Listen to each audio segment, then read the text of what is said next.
กินอยู่พี่น้องซามันกันโมเป็นยังเราพี่น้องไก่ซามันกันเรื่องเรืออยู่บ้านที่ไว้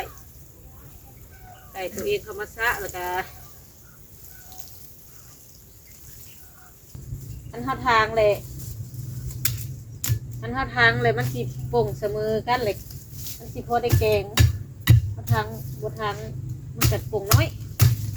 ป่งตัวสั้นตัวยาวเลยโดยกับสบายดีและสวัสดีเด้อพ่อแม่พี่น้องเวอร์สุขุสุคนเนาะสแลมน้อยก็ไม่ได้ลงคลิปมือทรงมือเลยพี่น้องเลยเพราะว่ามือก่อนๆหาไผ่หญ้าอยู่กับขับแรงมากกับไปพาน้องไผ่ไปหาหมอโรงพยาบาลนะพี่น้องไปกับบ่าวพามีนี่บ่าวเก่งนี่เขาป้าแก้วนี่พาไปมือนะไปนอนนั่น2 คืนกับอัน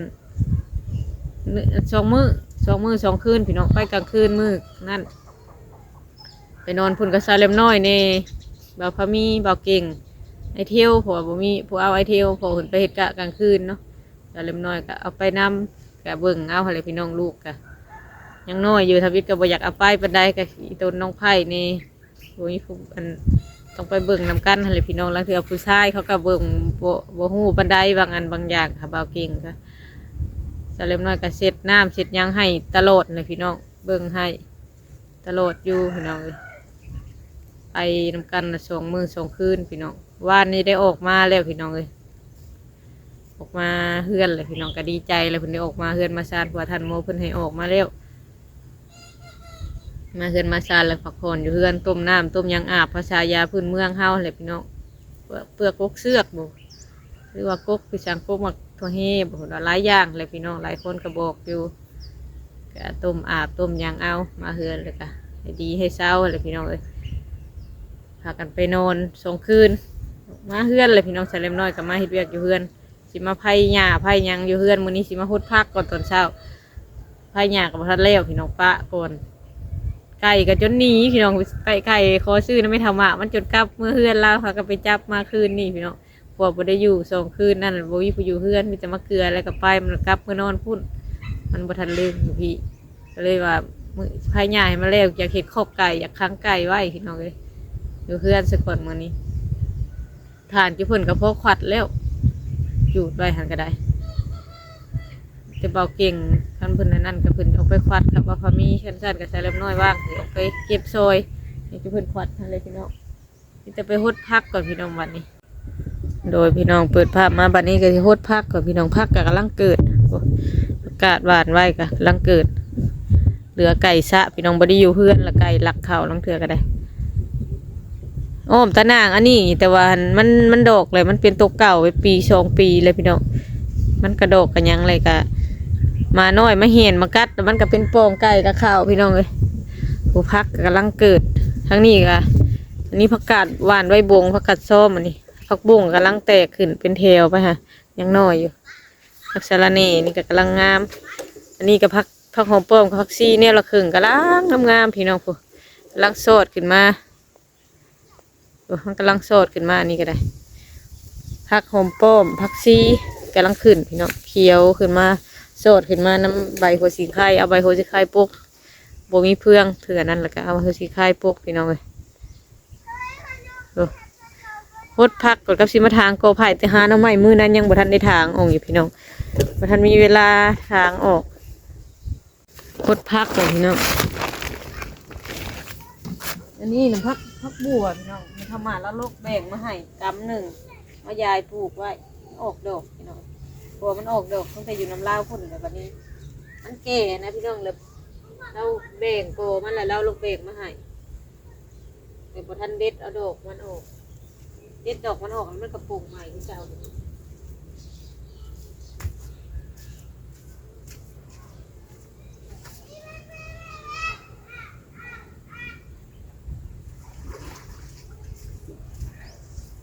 ัวนี้เราไปบุงพักเสร็จเลยพอท่านปลูกอย่างพี่น้องจะเลยยังว่า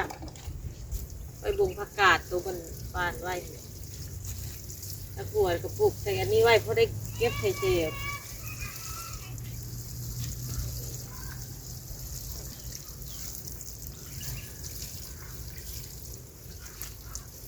มะเขือช้าง 3-4ก๊กน่ะก็พอได้เก็บกินอยู่พี่น้อง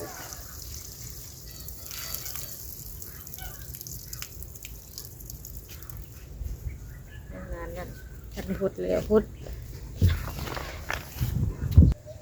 อันนี้ผักหอมป้อมพี่น้องกำลังขึ้น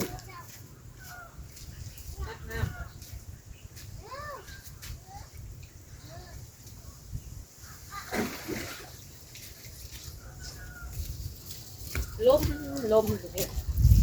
หอมป้อมนี่ก็เลือกไก่ชะพี่น้องตักหวานที่อยู่มันก็ไก่ชะมันก็หมูเป็นยังเนาะพี่น้องไก่ชะมันก็เรื่องเรืออยู่หวานที่ไว้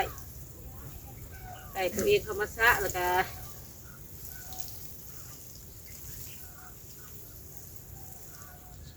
กำลังงามพักซี่ก็กำลังข้นถึงแล้ว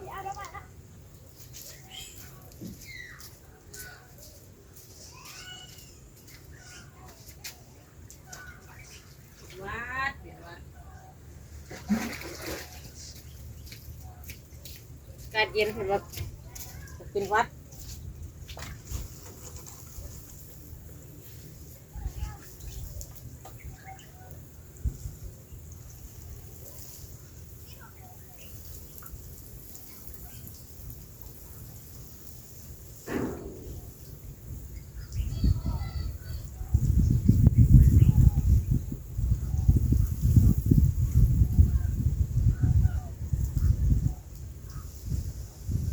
ลมโอยก็โทรกันอะไรพี่น้องอันเท่าทางเลยมันสิโป่งเสมอกันเลยมันสิพอได้แกงบทางมันกัดโป่งน้อย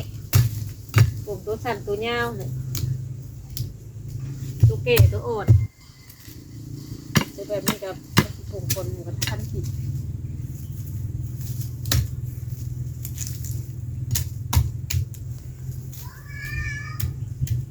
เลี้ยงน้อยมันโป่ง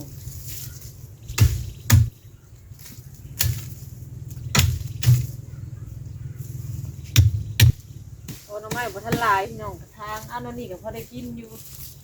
พอเฮาบ่ได้นิ่นว่าให้มันปรุงเอาลำบางอย่างมันขึ้นเอามาใส่บ้านนี่ว่า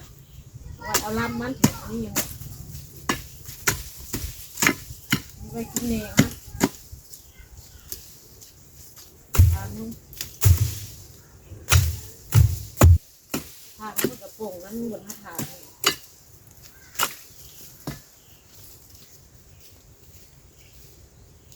กระตุ้นให้มันออกเมงออกเมงออกยังหลาย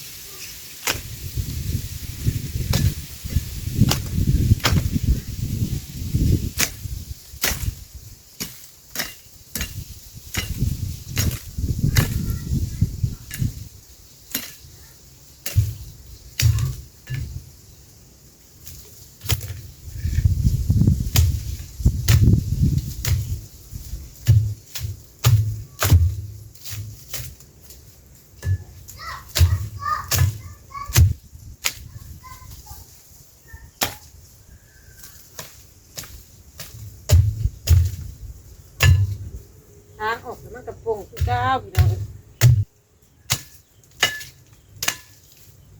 เอาไปในบ้านกันนะ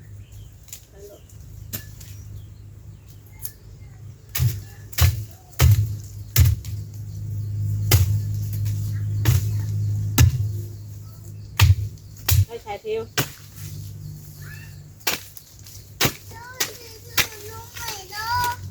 โอ้ย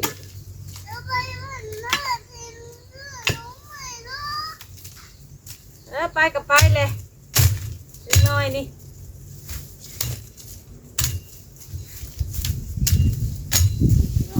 ตักออกมันเป็นจงไว้แต่ดำแต่ตัวมันสิโป่งแบบนี้แล้วโป่งลายนี่แบบนี้ล้ำอ่อนที่เขาตัดเลยมันโป่งนี่โป่ง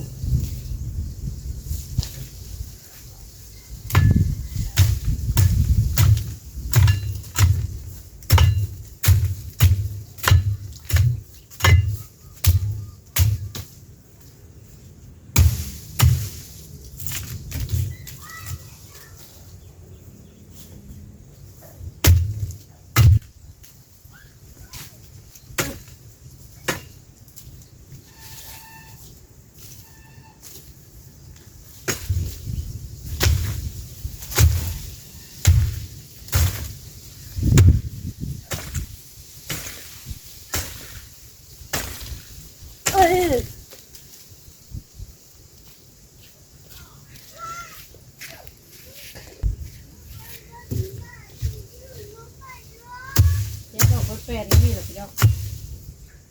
มันตัวมันยากอะรัดออกคือกัน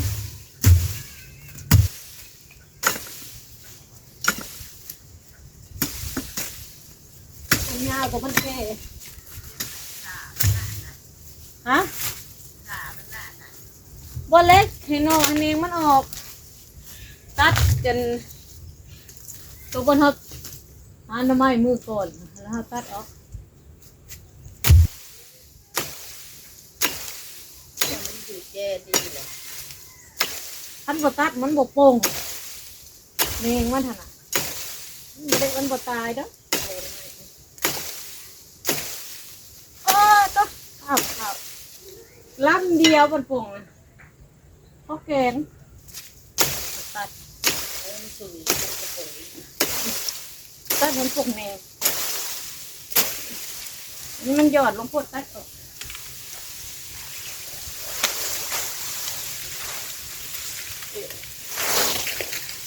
ได้ชวนบ่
ทางแล้วนะพี่น้องก็เห็นเป็ดนะนี่เลยมันกระโปงอีกนี่กระโปงให้ได้กินเองมันบท่านมีเอาอันนั้นมาครอบข้างๆแล้วฝุ่นใส่มันกระโปงหน่อพี่น้องแต่ว่าบ่ได้ครอบข้างๆมันอันเขาตัดไปมีโป่งได้กินไว้พี่น้องย้ำพ้นพูดเลยมันโป่งหน่อก็เปลี่ยนล้ำใหม่ไว้ช่วงนี้ก็กินเองไปก่อนช่วงมันโป่งหน่อก็จะเปลี่ยนแล้วล้ำใหม่พี่น้องเปลี่ยนล้ำตัวแก่นี่ออกพี่น้องสมมติว่าตัวใดมันเหลืองๆแล้วแก่แล้วเปลี่ยนออกให้หน่อใหม่โป่งขึ้นมาจงเอาไว้แต่สี่ล้ำพี่น้องพอเขาไม่ได้เอาโกมันเอาล้ำมันนะพี่น้องเอาแต่ไว้กินปลูกไว้กินหน่อไม้ไว้กินอันนี้พี่น้องหน่อไม้กินซุ้งท่านประเภทหน่อไม้สังไข่หน่อไม้ไฟบ้านเขาจงหน่อมันไว้เอาล้ำมันผิดตกมัดเข่าเที่ยวบ้านพี่น้องอันนี้นะเอาไว้กินเองอย่างมันเอากระติตัดบไดจำพี่น้องเอาไว้ในกระตุ้นกระโตมันยังนะนี่มันกระโปงขึ้นตามอันเก่ามันนี่เลยกระตุ้นให้มันออกหน่อพี่น้องคือคนนี่แหละพี่น้องว่าคือคนนั้นคนกินนมแม่พี่น้องเลยนมมันกับผลิตมาให้เรื่อยๆมันว่าลูกเขากินบ่พอลูกเขากินหลายนะพี่น้องมาดูดลายกับมาลายอันนี้คือการมันว่าเสื้อนี่ยังมันสีดับเลยมันกระโปงขึ้นมาต่ออีก มันว่าเขาทางของมันกระตุ้นมันขึ้นมาอีกขึ้นมาถดแทนอีกพี่น้องสำหรับคลิปนี้ขอจบคลิปกันนะพี่น้องขอบคุณหลายๆที่ให้กำลังใจเด้อพี่น้องไม่ได้ลงคลิป2 มือ 3 มือเลยครับไปเบิ่งย้อนหลังกันเลยเด้อพี่น้องสำหรับคลิปนี้ขอลาไปก่อนแล้วสบายดีพี่น้อง